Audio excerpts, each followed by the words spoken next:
Hermanos, buenos días. No pienso estar tan serio, déjenme decirles. Ujú.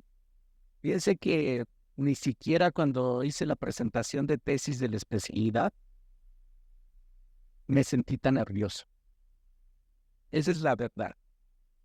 Pero el padre me decía ayer y hablaba con él, lloraba y decía, pues estoy en la familia, estoy en casa. Allá en los hospitales estoy entre extraños que de verdad nos quieren destrozar profesionalmente. Pero aquí tenemos solo un solo fin, y es el amor del Padre y nosotros, que somos sus muchachos, amarlo a Él. Entonces, hermanos, eh, y tenemos que apoyarnos audiovisualmente nosotros que estamos dando nuestros pininos, precisamente por eso, para que no agarremos monte y no nos perdamos. El año pasado tuve la bendición con mi familia y yo de recorrer un país y andábamos entre museos, catedrales y castillos.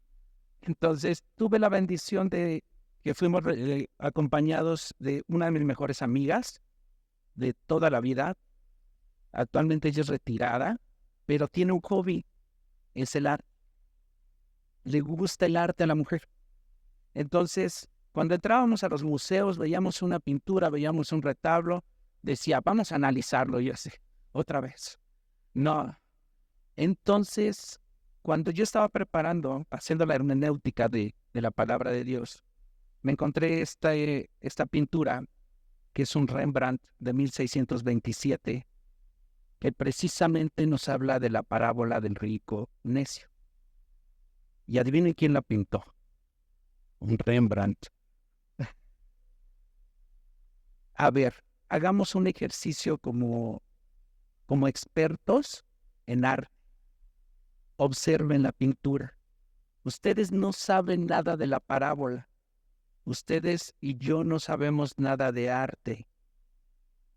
Y díganme cuál es su análisis. ¿Qué es lo que el artista quiere darnos a entender con la pintura? Esa es la primera pregunta que los curadores de arte hacen cuando ven una pintura.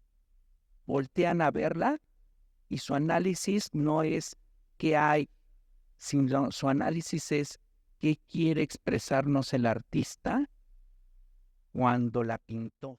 Si se percatan, hay monedas en la mesa, tiene una en la mano a contraluz, como cualquier joyero analizándola. Es acumulador, porque alrededor tiene una cantidad de documentos y papeles impresionante. No se ve de buena salud, pero se ve fuerte. Está en la oscuridad y está en penumbra. Ahora, vamos a hacer este siguiente ejercicio. Mientras ven y analizan la pintura, yo voy a leer la parábola del rico necio. La parábola del rico necio se encuentra en Lucas 12. Yo me voy a permitir leerla. Ustedes miren la pintura. Lucas 12 a partir del 16. También le refirió una parábola diciendo, la heredad de un hombre rico había producido mucho, y él pensaba dentro de sí, diciendo, ¿qué haré? ¿Por qué no tengo dónde guardar mis frutos? Y dijo, esto haré, derribaré mis graneros y los edificaré mayores, y allí guardaré todos mis frutos y mis bienes. Y diré a mi alma, alma, muchos bienes tienes guardados para muchos años. Repósate, come, bebe, regocíjate. Pero Dios le dijo, necio. Pero Dios le dijo, necio, esta noche vienen a pedirte tu alma y lo que has provisto. ¿De quién será? Así es el que hace para sí tesoro y no es rico para con Dios. Oremos, hermanos. Bendito Dios y Padre nuestro, gracias, Padre. Gracias por tu palabra, porque tú permitas que yo sea usado como instrumento tuyo, Padre, y que tú hables en los corazones, en las mentes de mis hermanos. Que el día de hoy no solamente sean informados y seamos transformados, Padre, en tu bendita palabra, en tu heredad. Gracias, Padre, por la oportunidad que nos diste del día de hoy ver el sol nuevamente, que tú nos acoges con tu calor, con tu amor, Padre, que sabemos que ahí estás con nosotros día a día, Padre. Permítenos que el día de hoy aprendamos un poquito más de lo que tú quieres en nuestra vida y en nuestro corazón haya. Gracias, Padre, por la vida de cada uno de mis hermanos, por esta iglesia que tú has levantado y edificado, por esta iglesia que tú nos has permitido tener después de tantos años. Gracias. En el nombre de tu Hijo bendito Jesucristo. Amén. El día de hoy el Padre nos invita a reflexionar sobre las motivaciones del corazón ante las cosas materiales. Vamos a hacer esto. De ahí de Lucas no nos movemos porque vamos a estar moviéndonos dentro del versículo 12, ¿vale? Y todo comienza antes de la parábola. Está escrito hecho en 3 secciones. Primero, el Padre está entre una multitud con sus apóstoles, discípulos, está ahí junto a una multitud. Esta es la primera sección. Lucas 12 a partir del 13. Lucas 12 a partir del 13, 14 y 15. Y vamos a leerlo. Le dijo uno de la multitud: Maestro, di a mi hermano que que parta conmigo la herencia. Mas él le dijo: Hombre, ¿quién me ha puesto sobre vosotros como juez o partidor? Y les dijo: Mirad y guardaos de toda avaricia, porque la vida del hombre no consiste en la abundancia de los bienes que posee.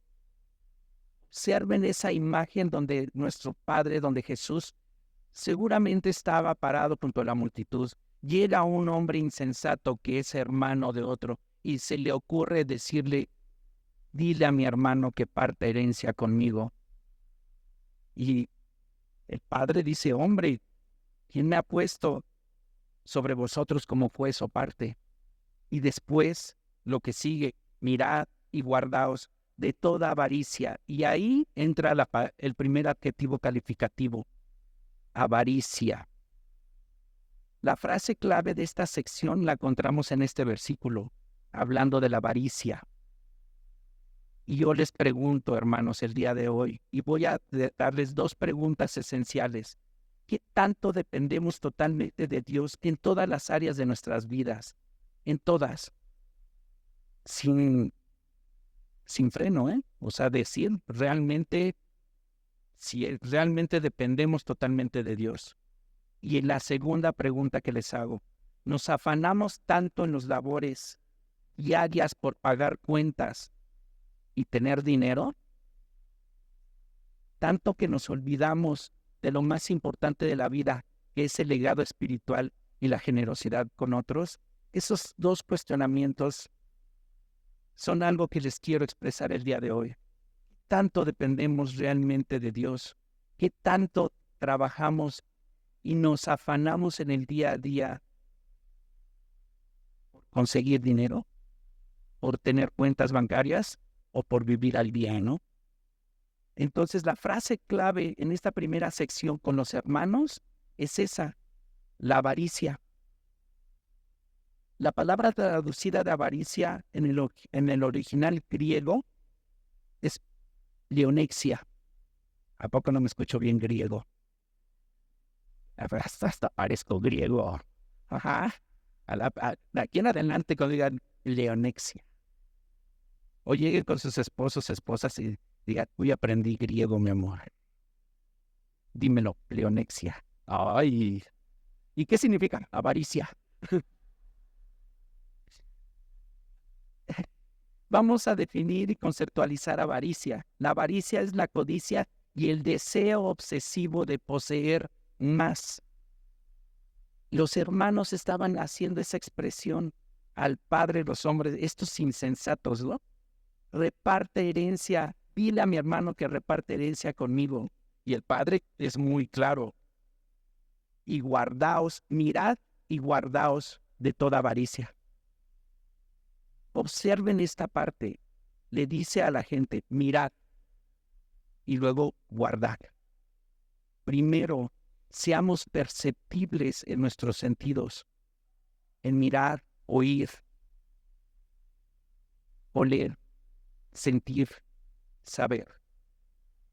Y luego dice, guardaos de toda avaricia, de toda codicia y de deseo obsesivo. Y desde este punto, Jesús comienza esta segunda sección, esta segunda parte, donde ya nos refiere la parábola en sí. Y algo que me llama la atención durante la parábola, segundo adjetivo calificativo, necio. El padre le dijo a un hombre necio. ¿Qué entienden por necio, hermanos? Fíjense, si analizamos la parábola, Jesús no trató de necio a este hombre por tener riquezas. No hizo acusación contra la riqueza. Condenó más bien el mal uso de la riqueza, ¿no? Pero Jesús jamás condenó a este hombre porque hubiera conseguido el dinero. Si observamos en Lucas 12, 16, va de nuevo. También le refirió una parábola diciendo, la heredad de un hombre rico había producido mucho. El padre jamás acusó de que este hombre haya explotado gente, que haya tenido sus riquezas deshonestas. No. Dios dijo, un hombre rico había producido mucho. Era el Carlos Slim de la época. De verdad, veamos y observemos la palabra. Jesús no lo acusó de explotador, de ratero, de político, es más, de filisteo.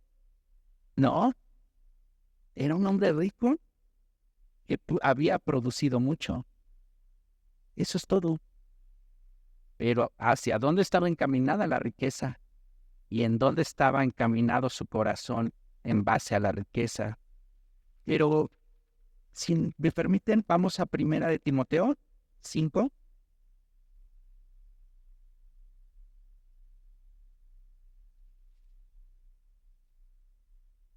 Primera de Timoteo 5, 18. Mi primer cuestionamiento cuando leí esta sección que decía que era un hombre rico que había producido mucho, luego me llevó la cabeza a decir, ¿pero no tenemos pago justo por ser el obrero? No, nuestro esfuerzo, nos dice la palabra. Vamos a 5, Timoteo, 1 Timoteo 5 al 18. ¿Ya lo tienen? Pues la escritura dice, no pondrás bozal al buey que trilla, y digno es el obrero de su salario. Este hombre rico, en base a la palabra, pues era digno de su salario, se esforzaba. Jamás dijo que no trabajaba. Pero ¿qué valor le damos a la riqueza? Ahí mismo en 1 de Timoteo 5, no, 1 de Timoteo 6 al 9:10. ¿Me acompañan? 1 de Timoteo 6, del 9 al 10.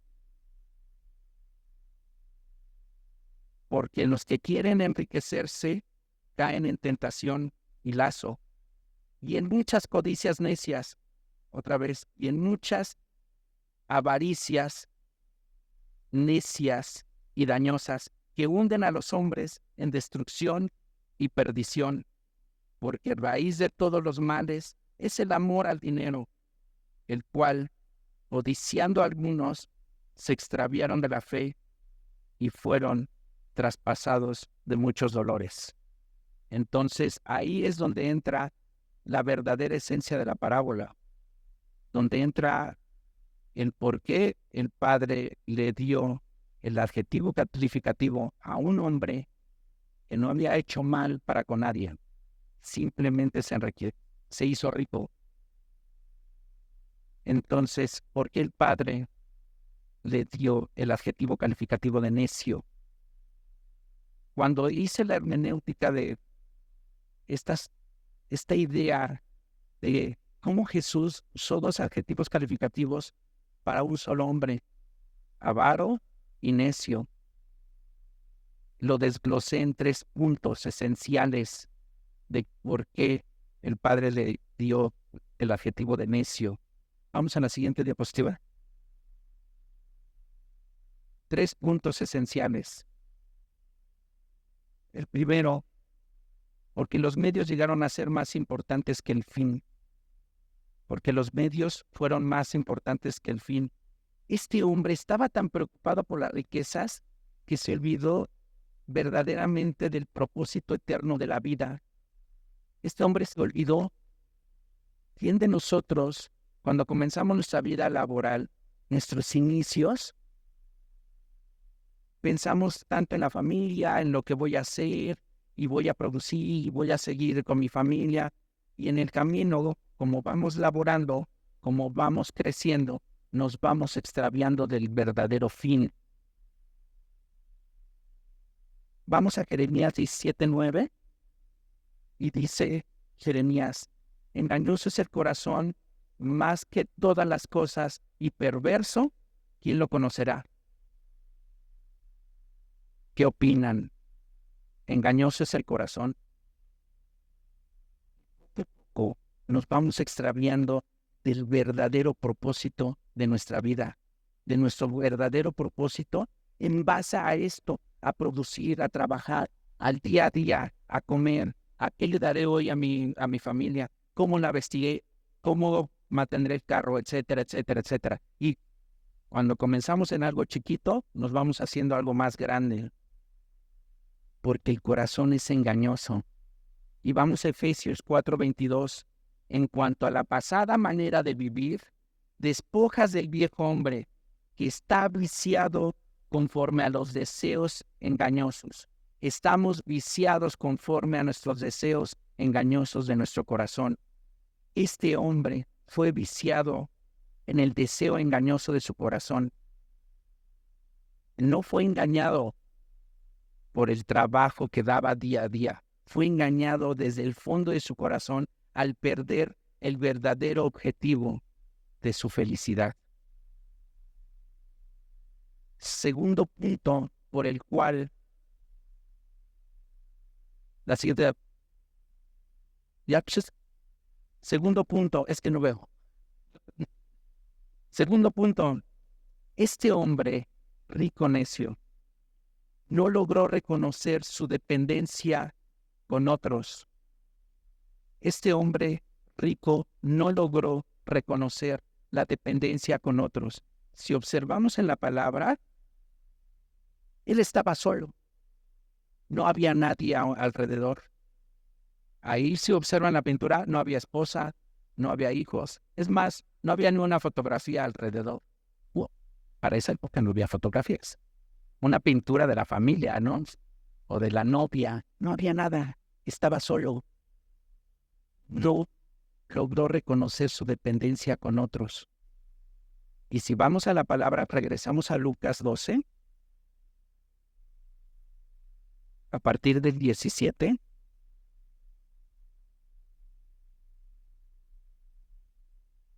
Y él pensaba dentro de sí, diciendo: ¿qué haré?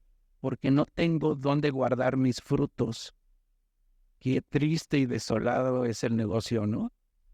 Estaba solo, hablaba consigo mismo y nomás no reconocía la dependencia con otros.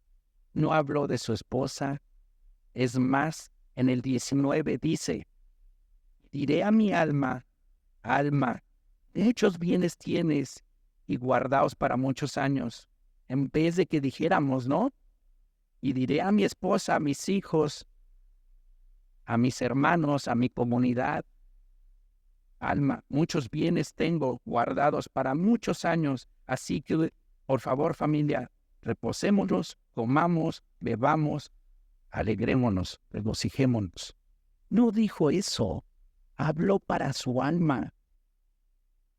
Ahora, para la época, todos los que hemos tenido la oportunidad de vivir en comunidades de agricultura, cuando es una cosecha pequeña, ¿dónde la guardan las familias?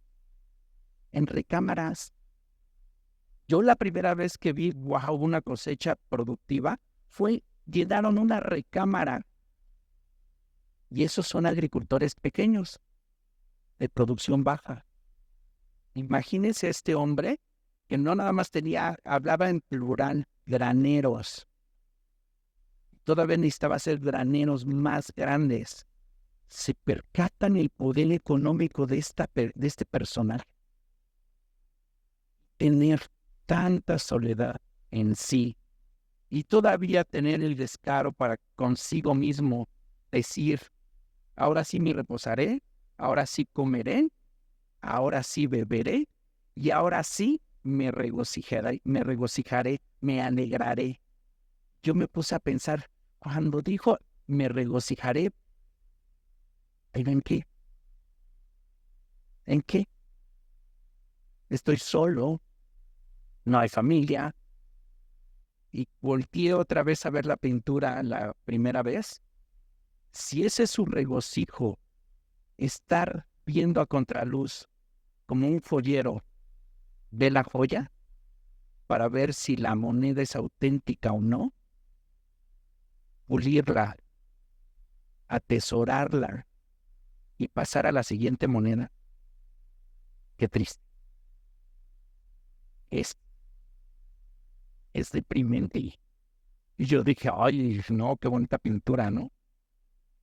Tercer punto por el cual el padre le dijo necio a este hombre,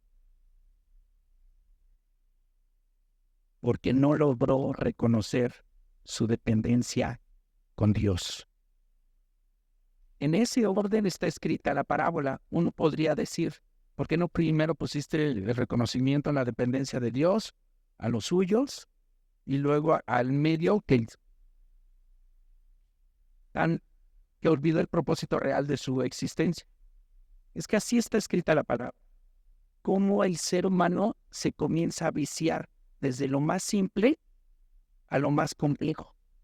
Vean lo bonito que es la palabra y tan eficiente. Habla de lo menos a lo más. Cuando nosotros como jueces podríamos decir, ¿por qué no primero habló de la falla de la dependencia de Dios, luego de la falla de la dependencia con sus seres queridos y luego de que se perdió de la verdadera riqueza espiritual que debería de tener? No. Como buenos cristianos, muchas de las ocasiones, cuando comenzamos a producir, comenzamos así, teniendo un fin y un objetivo, y en el camino lo perdemos. Y cuando perdemos eso, sigue la siguiente pérdida, la de nuestros seres queridos. Los tienes, pero no los tenemos. Y la tercera es la más grave, la codependencia para con Dios. Y en Mateo 22:37 nos enseña la palabra. Jesús les dijo, amarás al Señor tu Dios con todo tu corazón y con toda tu alma y con toda tu mente. 38. Este es el primero y grande mandamiento. 39. Y el segundo es semejante. Amarás a tu prójimo como a ti mismo. 40. De estos dos mandamientos depende toda ley y los profetas. ¿Qué es lo primero que debemos de hacer? Y el segundo punto, ¿cómo amamos al prójimo? Sí es importante orar unos por otros. Sí es importante estar atentos unos por otros. pero también el amor al prójimo puede ser en base a la utilización de nuestras riquezas para con los demás. Y no hablo de dinero, hablo de te invito a un desayuno, la canasta, que la hermana con tanto empeño cada 8 días nos exhorta para que estemos contribuyendo para una familia necesitada. En esos pequeños detalles también está el amor al prójimo. No es nada más por tirar y me voy. Y por allá te olvidas. Tal vez si te acuerdas y le mandas el mensajito de, bueno, ¿cómo seguiste? Pero también el verdadero amor al prójimo está en base a nuestras riquezas, a lo que Dios nos ha permitido tener, lo que nos ha provisto el Padre. En algunos más, menos, pero el amor es uno. Y lo da en el primer mandamiento. El amor es uno. Nuestro corazón, nuestra alma y nuestra mente está para con Dios primero. Y en segundo lugar, para con nuestro prójimo. Y no lo digo yo, lo dicen las reglas. Hermanos,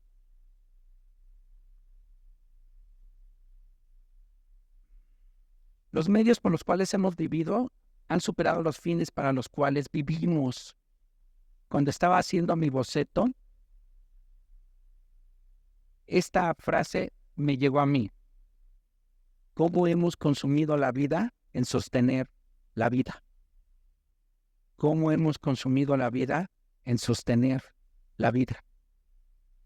Nos hemos afanado tan por el trabajo, por el día a día, que como el hombre rico necio se extravió en su momento. Tal vez no en una forma tan compleja, porque no tenemos graneros de ese tamaño, pero sí nos hemos extraviado. Y el Padre el día de hoy nos exhorta no a que veamos con diligencia o veamos con mala riqueza o la producción de la misma, sino que no perdamos el verdadero sentido del por qué estamos aquí. Nuestro poder científico ha superado de verdad al poder espiritual. Como el hombre rico de la parábola, hemos minimizado ciegamente la parte interna de nuestras vidas y hemos engrandecido la externa. Hemos minimizado la interna y hemos engrandecido la externa. Cada uno de nosotros analícese conforme a su propio pie, porque lo hemos hecho. Pero el Padre, de verdad, no encontraremos la paz hasta que no volvamos a aprender. Y regresamos a Lucas 12:15, donde le dijo al hermano y le dijo a toda la gente que estaba muy seguramente alrededor de él, y les dijo, y guardaos de toda avaricia y lo que sigue, porque la vida del hombre no consiste en la abundancia de los bienes que posee, porque la vida del hombre no consiste en la abundancia de los bienes que posee. Y de ahí nos vamos a Lucas 12, al 33-34. Vended lo que poseéis y dad limosna. Haceos bolsas que no se envejezcan, tesoro en los cielos que no se agote, donde el ladrón no llega ni polilla destruye, porque donde está vuestro tesoro, allí también vuestro corazón. Porque donde está vuestro tesoro, allí también vuestro corazón. Qué hermosa palabra cuando dice tesoro en los cielos que no se agote, donde el ladrón no llega. ¿Dónde debemos de atesorar la verdadera riqueza? Así es. Entonces, porque donde está vuestro tesoro, allí estará también vuestro corazón. Oremos. Bendito Dios, Padre nuestro. tú sabes que el día de hoy nos has tocado con palabra bella y eficiente. Palabra cortante, Padre, palabra que nos debe de edificar en el día a día, donde debemos mirar hacia lo que es realmente importante, nuestra vida espiritual, nuestro crecimiento en ti.